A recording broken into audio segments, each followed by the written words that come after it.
my soul.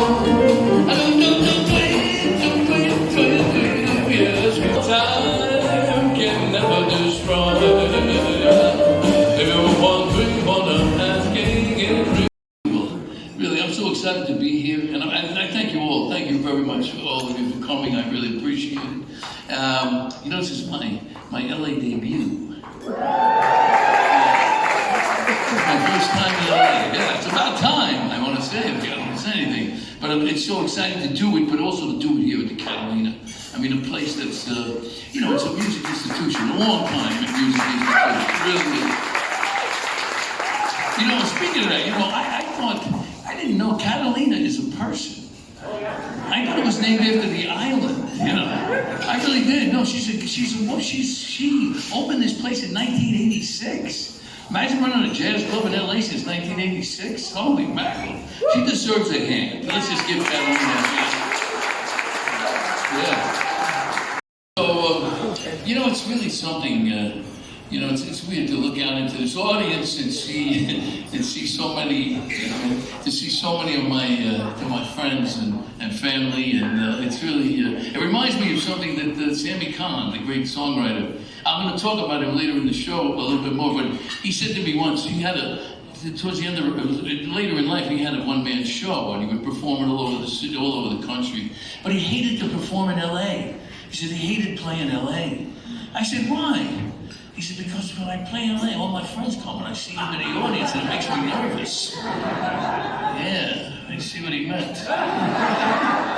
But look, let me get started here. Let me introduce you to the band. And so I decided, hey, I'm going home. I'm going back to where I come from, where I was born, to my roots. I'm going to New York, you know what I mean? And I did. I moved to New York. That's right, that's right. But I gotta tell you, thank you very much, Mom.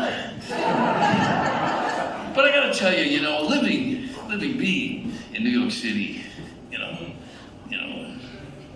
now single at this stage of my life, you know, as you might imagine, it's nice. Actually, it's probably a little bit better than you can imagine. And just in case you don't realize what stage of life I'm in, on my person right now, I am holding my reduced fare senior citizen Metro card. And remember this, folks. Remember this. I'm going to tell you something. There were only three. There's youth, there's middle age, and there's you look good.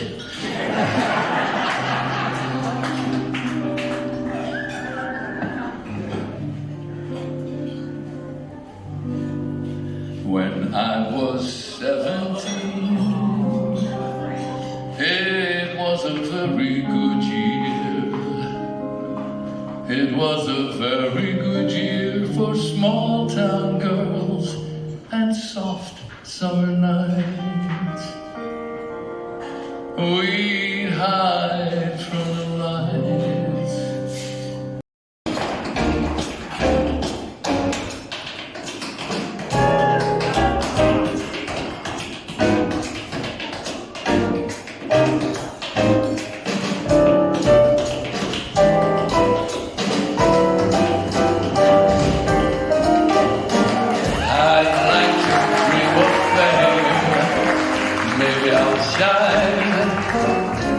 I'd like to see your name right beside mine. I can't see we're in harmony. Looks like we both agree on what to do, and I love it. How about you?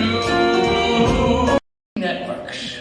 You know what I mean? It was rarefied air. Not like today, everybody's on TV.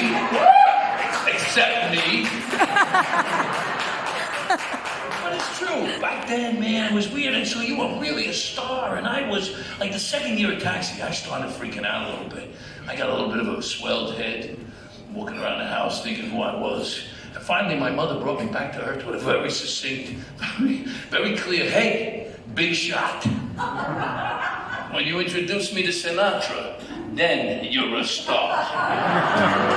Cold. Really, truly. I mean, you gotta understand. And you know when it happened? You know when it happened? When Frank Sinatra appeared on Who's the Boss. That's right. Much too long a story for tonight, but suffice to say, Frank Sinatra did Who's the Boss? How about them apples, right? So I called my mother. I said, Ma, Frank Sinatra's going to do our show. I want to fly you out. She says, I don't need the plane. Oh, she was so excited. She was going to meet her idol. You have no idea what this was like. She was, and he was so wonderful to her. I mean, he talked, he tried to talk to her, he took pictures with her. He gave her a handkerchief from his jacket. I mean, folks, it's the one time in my mother's whole entire life where she was unable to speak. Have you ever had the feeling that the world's gone and left you behind? Have you ever had the feeling that you're that close to losing your mind? You look around each corner.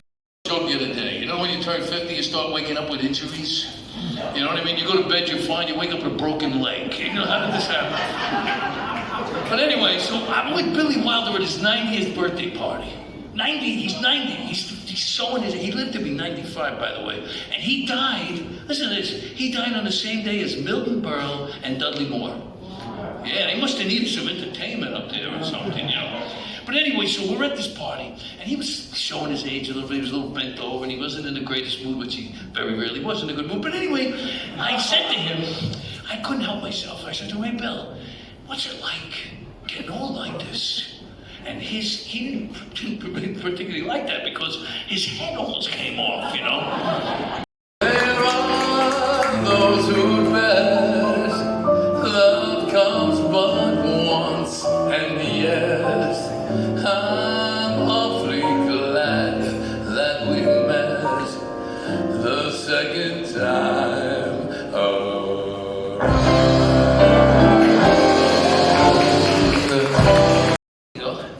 What is a friend for? Through rich and through poor, kind of like a marriage vow, the way it was before. A friend could tell you things that he wouldn't tell another, so in essence, a friend could be considered a brother. You laugh and you play a lot, you talk and you say a lot, but when it's time to feel the pain, you cry and you pray a lot. I'm talking about you who had the time to be my friend when no one else would be mine. Ring-a-ding-ding. That's it. You heard about there was a Tony Canzaneri. Tony Brennan is Italian too. Tony Curtis is extraordinary, cause he's a Tony that is a Jew. Give me the rest of it. Oh, when we're young, we think that we're invincible. We act like we know all there is to know.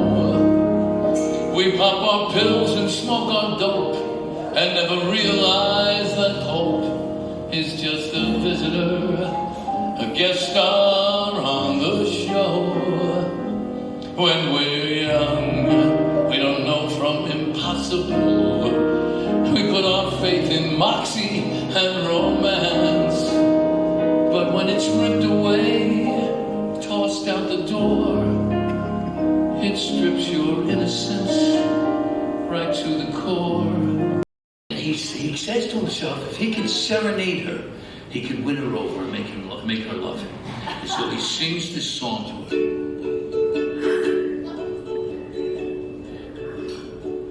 100,000,000 hours ago, I saw you and sealed my fate. I knew right then I wanted you so. How long would I have to wait? Marking time.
I fell for you,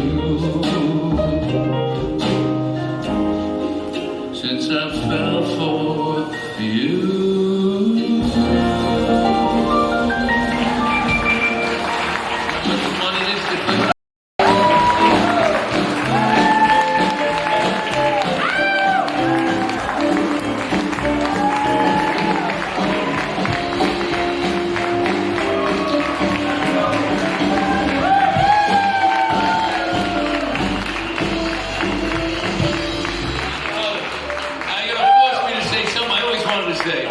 Sit, I'll do another song. I want to thank everybody. First of all, I just want to take a second to thank everybody here at the club.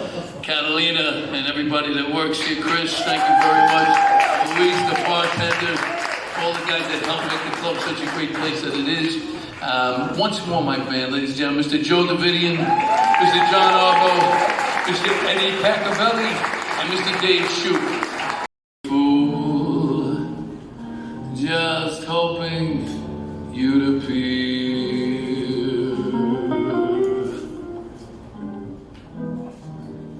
Sure, I can't borrow a smoke. Maybe tell some guy a very bad joke. But nobody laughs. They don't laugh at a broken heart. That's why I'm drinking again. It's always the same old story. After the kicks, there's little old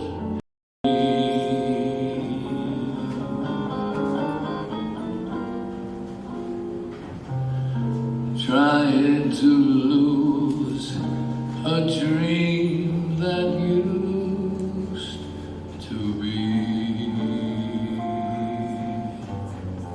Oh, look at me, I'm drinking again, drinking again.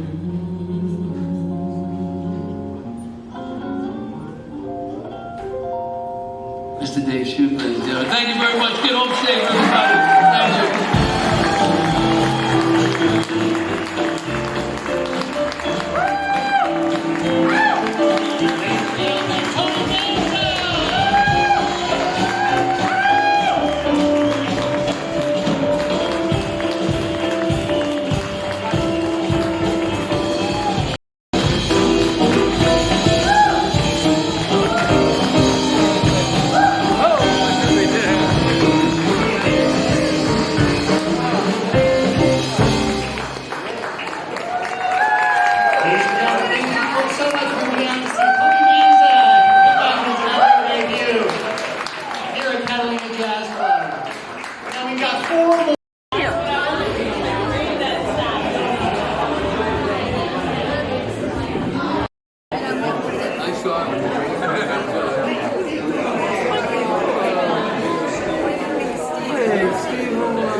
Get over here. Wait, I'm so sorry. I don't want to butt ahead. No, Martin.